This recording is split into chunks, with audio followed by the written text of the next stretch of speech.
Yeah, hello everybody. Thank you for joining me today for some epic surf news. Today I have Mitch Farner today joining in on the board meeting.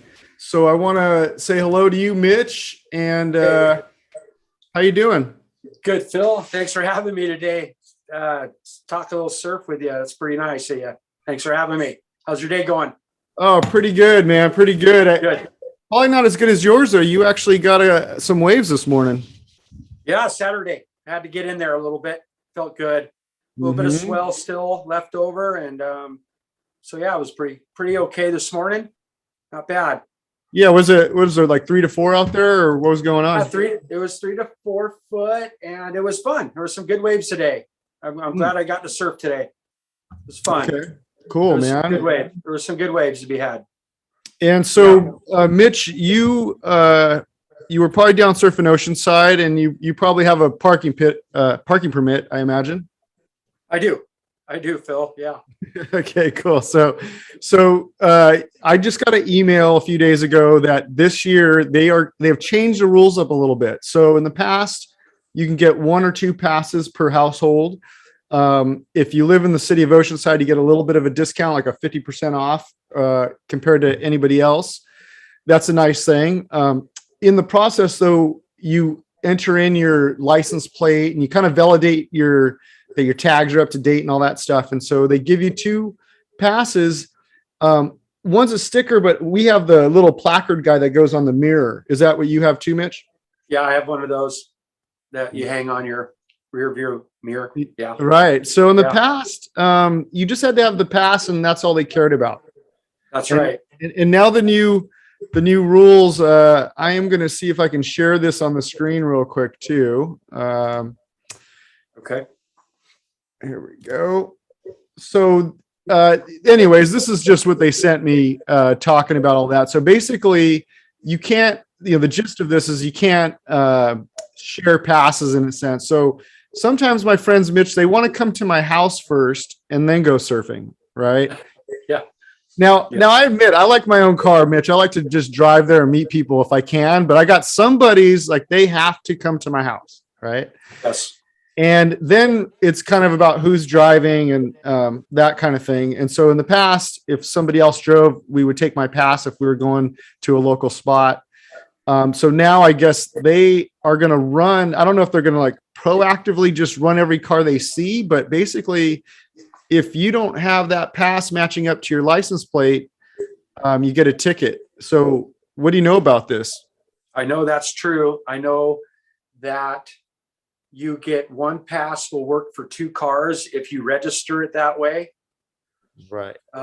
They will allow that. I did not see that when I registered this year, and I did take another car down. Okay. and I already got 1 ticket, even though I did pay for my pass this year. That new rule already got me. Okay. I didn't think it would really happen, that they would really look at every car. And so now I'm trying to get 1 more car put on my Oceanside parking pass. I mean, like as we speak now, to try to put 1 more vehicle on there.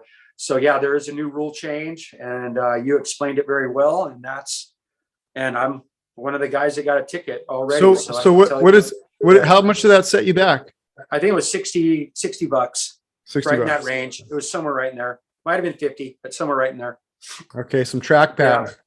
Yeah. It was. I hope it was good that day. So it was $58. Wow. And, so it's a headache. It's kind of a headache. You don't want one. It is. You don't want one. Yeah. So, and I'm thinking I'm doing everything right, and then I get a ticket still because of that law change.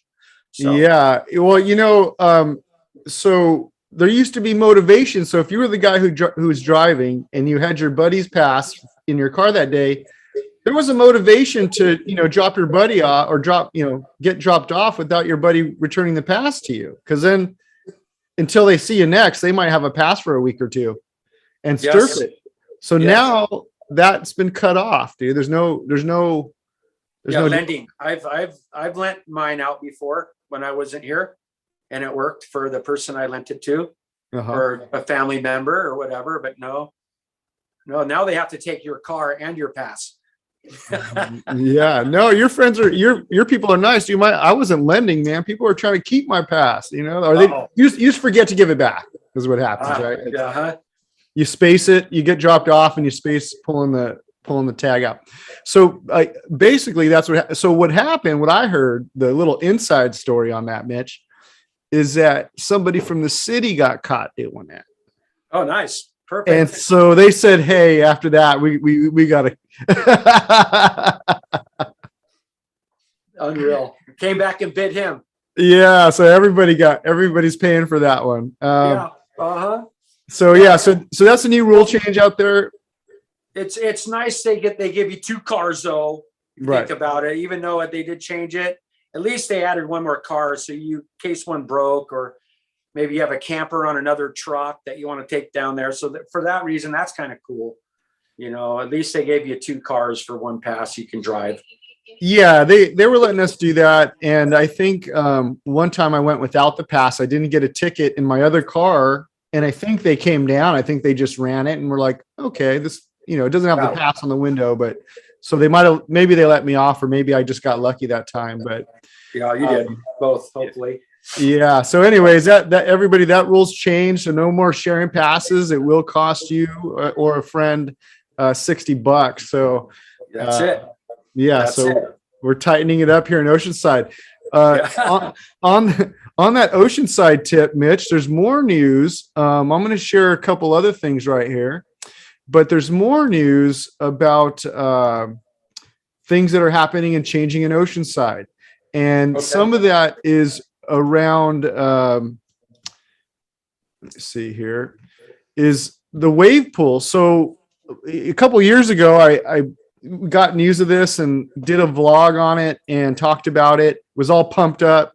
And then, the pandemic hit, everything shut down. It got real quiet from Ocean Camp and the city. I was actually pinging the city trying to get my updates, and they were positive. And then all of a sudden, even the city went dark on me. I couldn't get any information about the project. So now it was a month ago, it was back on. They were having a city meeting about it. This article here was February 15th. So it's back from last month. It's the coastnews.com put this out. And so, Mitch, in general, how do you feel about the wave pool? I haven't thought about it. And since you probably talked about it a long time ago, so I really haven't had much to think about it.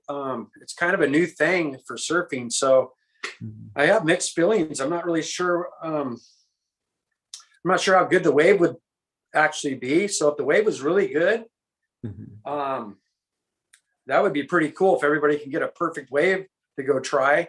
And I would love to do something like that. Some of those waves I've seen that they're doing looks pretty fun to, go try. So if it could be a really good wave, I'm all for it. If it's just a wave that maybe isn't so good, I don't know if I'd be too interested in it. But it'd have to be a good wave. Yeah, I think it's going to be modeled, probably a newer version, but modeled, similar to the Waco wave pool, which is, maybe not the best looking wave, but definitely I have seen like different people that surf different boards, different experience levels, really happy about the Waco pool and being able to practice kind of like the same move over and over. Sure.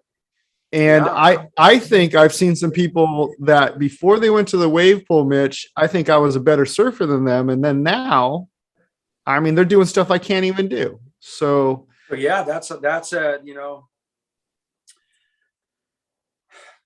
make it come up more. If it's helping that, then yeah, I'm like I said, I had mixed feelings about it, but I think it's so new to me that it has to be here to try it, to see if we all see if we all love it. We all love it. And yeah, so they're like you kind of echo there. There's a lot of mixed feelings. I know I've talked to other people, and I'm going to share another article in a minute as well, where there's some different feelings about it. And I think, probably one of the most common thing is you know, why would you have a wave pool when you're so close to the beach, and Oceanside has a lot of good waves and all that kind of stuff. And so, you know, I kind of hear that. So I'll pull that up here as well. Let's see. I got a couple people from surfing that chimed in on this thing. Okay.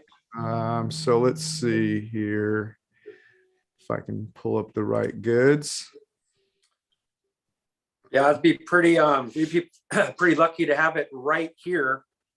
Yeah. Just a couple miles inland is pretty close to the ocean. So that would be pretty cool, actually.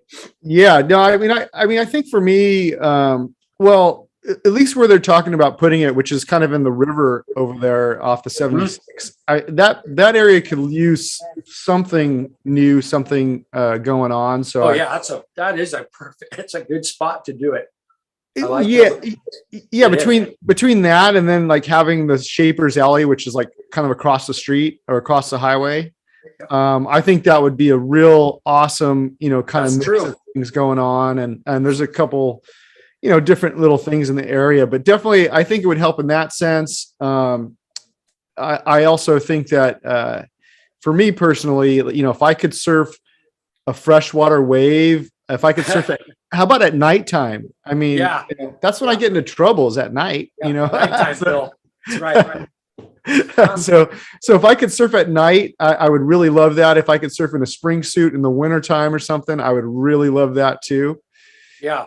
They were talking about, at least, you know, before, that they were going to have a local discount, Mitch. So if you're affordable, that's right. Is it affordable? I kept pushing that on them as best I could, voice that back in the day. But yeah, whatever the standard amount was going to be, it's going to be a cheaper amount if you're an Oceanside resident or so forth. So I like the sound of that too, because I already got a discount on the parking pass that we just talked about. So yeah, Oceanside, that'd be nice. That'd be nice.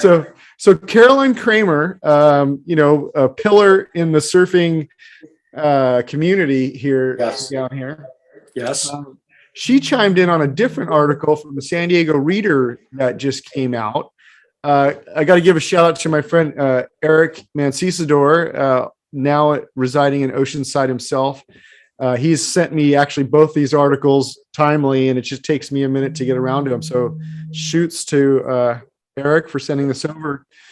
So Caroline Krammer, she chimes in right here, and I'll just kind of you know, give you the gist of what she's saying is that, you know, she really liked to see it, I think, but you know, how development goes sometimes. And so she has a feeling, or some people have a feeling around town that, you know, they might fast track, you know, this. Well, so for people out there that don't know, it's not just a wave pool. It's actually like a resort destination. So it'd be a hotel, a lazy river, you know, for those that don't want to surf. And then there's going to be actually, I think, stores and shops, and then condominiums and homes. So this is a whole kind of Turtle Bay style setup, right? Yes, isn't that is something? Yeah. So I guess there's a concern that they might be trying to fast track the houses, and maybe that's all they really want to do is get the houses up, and then after they get the houses going, maybe kind of pull back and, you know, have some reason, one or the other, about why they're not going to proceed with the wave pool part. So Caroline would like to see, if this project goes forward, Caroline wants the wave park to be there first. Build the wave park, get that approved, and then do the houses. Well, yeah. What do you think about that? Yeah, I think that's what they were presenting a long time ago, was the wave pool. So that should come first. So, that's the first time I've heard of that. That's the first time I've heard of the housing, and it makes all sense. You know, that's what they want to do. Yeah, so, that's the first time as well for me. That makes sense. So yeah, you got to start with one or the other. So, you know, if you ask any surfer, it's going to be the wave pool. Surf first, and then do other stuff. There's enough construction on houses. I know, huh? They need to get Farner scaffolding in on that project. That's right. A little Farner scaffold action. That's right. So the other guy who chimed in was Chaz Smith, troublemaker from the BeachGrit. Okay. And so I think now, I don't know. I haven't talked to Chaz myself. It's just a quote in this article, but I don't know. I just think maybe Chaz is a little jealous or kind of hating because this thing's not coming to Encinitas. But Really? yeah, but Chaz says, long drive. yeah, exactly. And he won't get that local discount. So he's got to pay up when it too. rolls up. Tax time. Mhm. So his quote is a little more pointed. He says, "Who in their right mind would pay $50 or whatever, blah blah blah, to surf anywhere near Oceanside?" And that he thinks that the model works good inland, like in places like Lemoore or Palm Springs, where they've got a couple popping up. So to rebut Chaz myself, I mean, I just think I would like to do it. You know what I mean? I don't, if I had a good deal on it, a better deal, then maybe I would do it, get a season pass, but I would like to surf the thing. I don't know if Chaz doesn't want to, but yeah. I would want to as well. I'd go with you, Phil. That'd be fun. Yeah.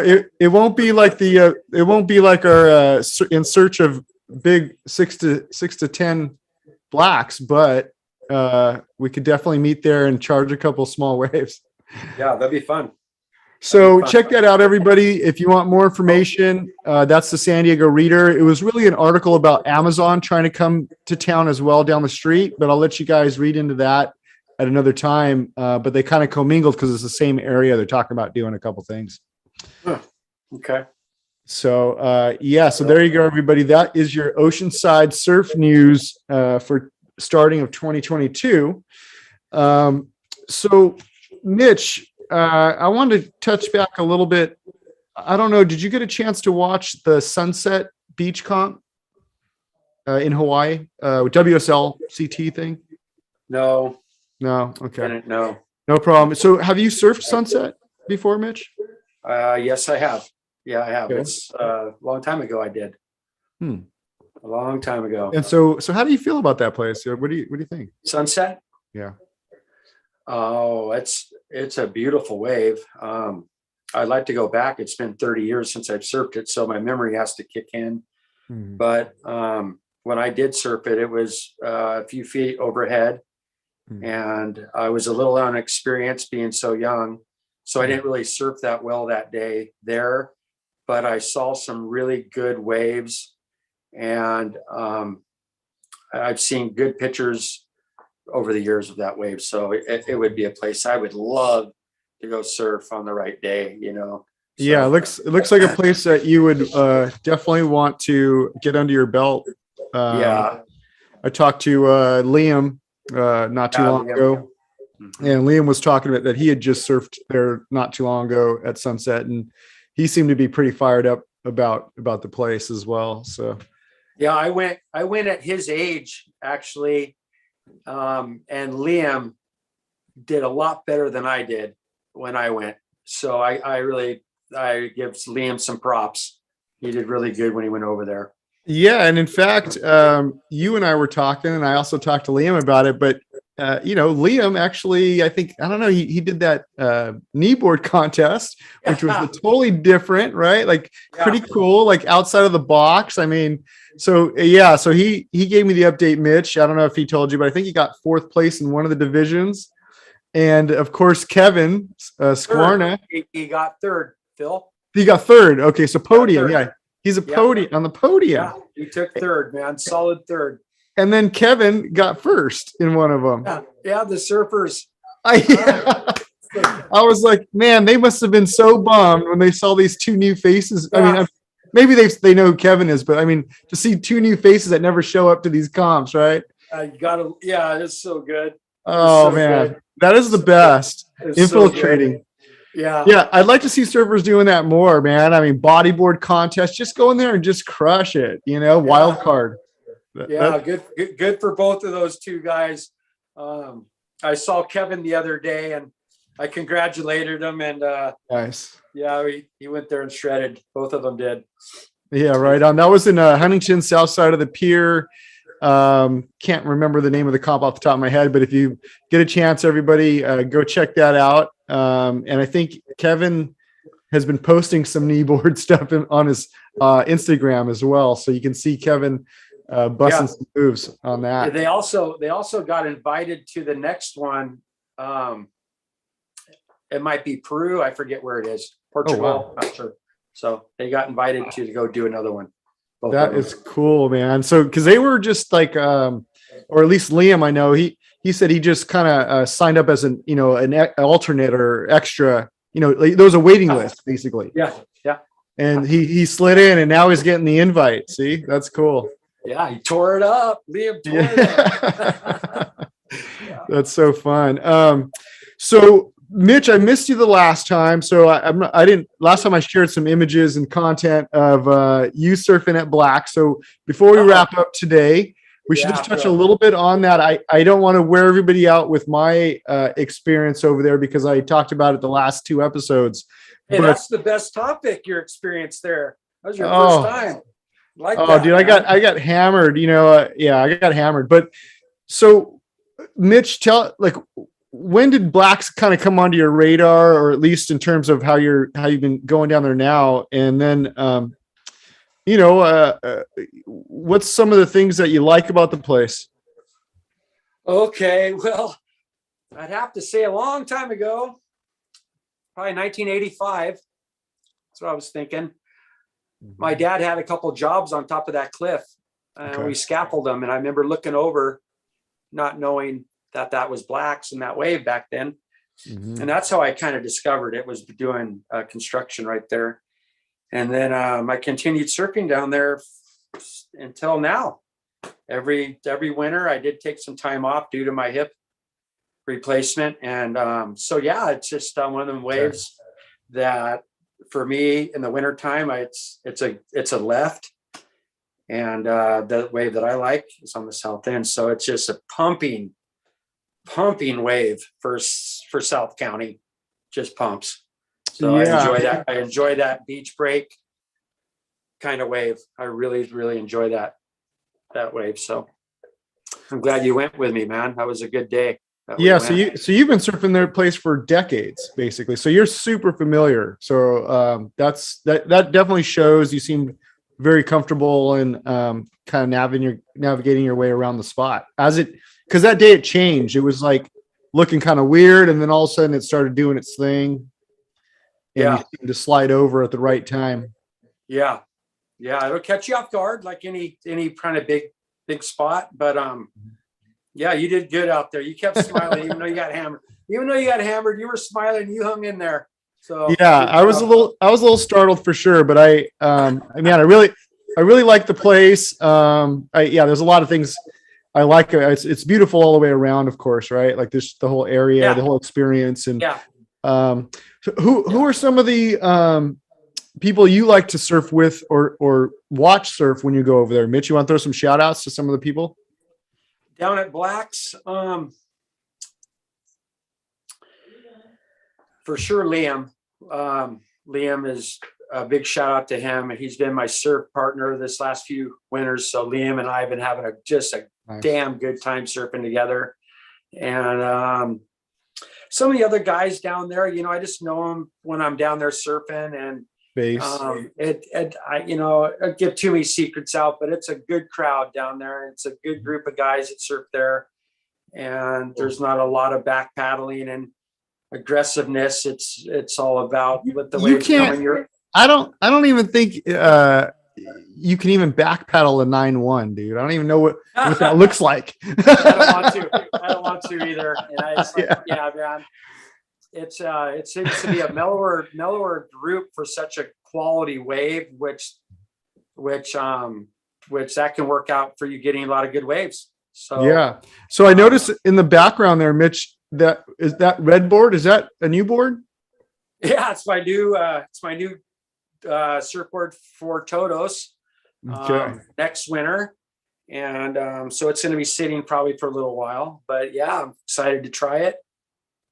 So Blacks is kind of a good place. Well, I mean, you've been there for a while, but I know that you've recently started in the recent years to hit places like Todos Santos.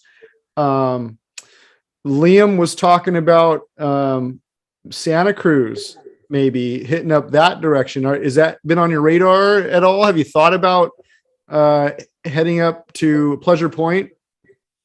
Well, I don't know what Liam's been telling you, but I don't, with the gas prices, man, and all that, I'm not going anywhere right now, Phil. I'm not. So we need a long haul truck driver to give Mitch a ride up there. Yeah, it's just, right? I'm just living. I got to pay those bills. Now the gas is pretty ridiculous. So, Right. But yeah, it looks pretty amazing over there. I mean, that wave looks like a good quality big wave, right? Like, yes, yeah, it does. Yeah, Mavericks. So, just wondering. Liam would like to go. You know, he's young and he wants to go, and maybe he'll get there. So, yeah, I'd like to see him. I'd like to see him keep continuing what he's been doing, and maybe he can get out there and drop in on some of those.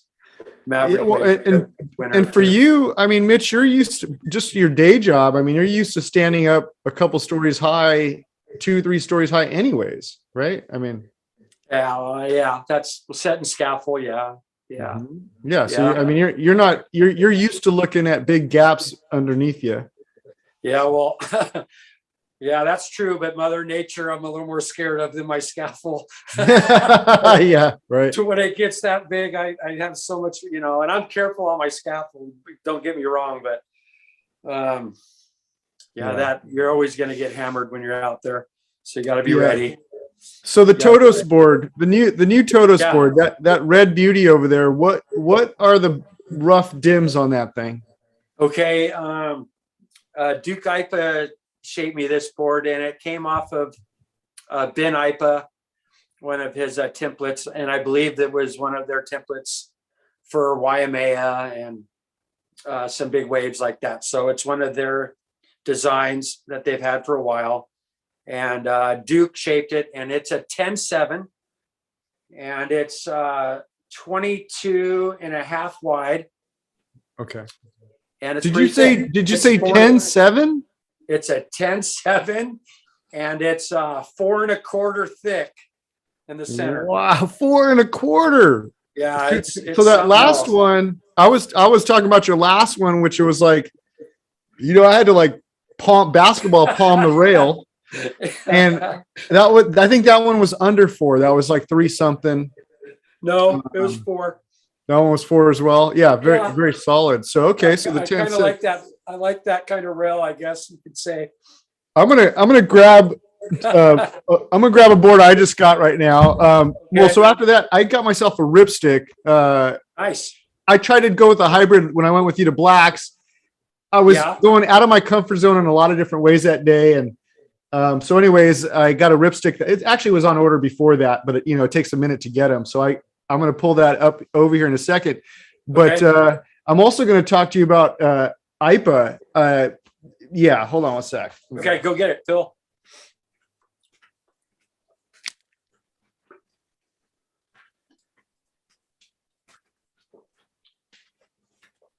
All right. So, well, first on IPA. I'm not somebody who, knows all this information about surfing, right? Like, I mean, so when I was younger, I was just a rogue surfer, Mitch. I didn't care if you were pro. I didn't care what you're doing. I was trying to go get my waves. I was up and down the coast looking for the place with the best or the biggest waves. So when I would see people when I was younger on IPAs, like let's say I was in the lineup and I'd see somebody paddle out an IPA. Oh, dude, I didn't know much about Duke IPA back then or anything. And probably still don't, but I was just I would always be bummed because it would usually be a larger dude who couldn't surf very well on a big old board. And you knew they were going to take all the waves and you'd have to watch this guy's man. And I'd be like, every time I see that board, I'm like, who is this guy IPA helping these big guys get on with all the waves? Yeah. Yes. But I mean, they make short boards. They do it all. I mean, those guys are awesome. They do it all. They do. But a long time ago, they specialized in making boards for bigger guys so they could go surf. So you are right. That was one of his, Well, and one of his like, things that he did. and they just make boards for big waves. So, I mean, Yeah, as well that. yeah. So, I mean, it was just pretty awesome. I mean, shout out to them for letting old guys take my waves when I was younger. Good on Yeah, them. I think Duke said that his dad Ben could make a little board look big. Okay. Yeah, that was one of his statements. That's cool, man. So yeah, so I've learned to, have a lot of appreciation for IPA boards and the family over the years for sure. Nice. Oh, well, here's something I was going to do a different video and show people that, I did like a how not to wax your surfboard before, and this is how not to use your board bag. But so before I show you the board, I've kind of come up with this new system, Mitch. So you see, I put the leash around the handle. And so the reason why I've been doing that is that, once you're surfing and you're back and forth in your car and you leave your board in the car, whatever you do, your leash doesn't dry off. You can dry off your board, put it in the bag, and your leash is still wet. So then if you throw it in there and zip it all tight, you can almost get like the wetsuit stank. You know what I mean? Like over time. Yeah. And so now I've just been kind of leaving a little gap here, which in case there's any extra water, we'll have a chance to breathe. Great. Yeah. And then I've been putting this here, and then this way this can dry outside the bag naturally. So yeah, if you see me with this, I'm cooking it. This is my new thing. It's called taking care of your equipment. Yeah, there's all kinds of weird voodoo things. So now I got a ripstick. I just went for a thruster, Mitch. How's it smell in there since you did all that work? So it smells like the wax smell, which is awesome, right? Compared to my wetsuit. There you go. So I just Nice board. Yeah, it's a little thin traditional ripstick. This is from Tony. Shout out to Tony Caramagna, TC Surfboards in North County, San Diego. Congrats on that. Nice board. I'm not going to pull the whole thing out because I'll probably ding it messing around, Mitch. Okay, the nice board. Congrats. It's nice. Yeah, I'll just let you guys peek at the tail a little bit, right? Nice. Yeah, you can tell it was nice. Nicely made.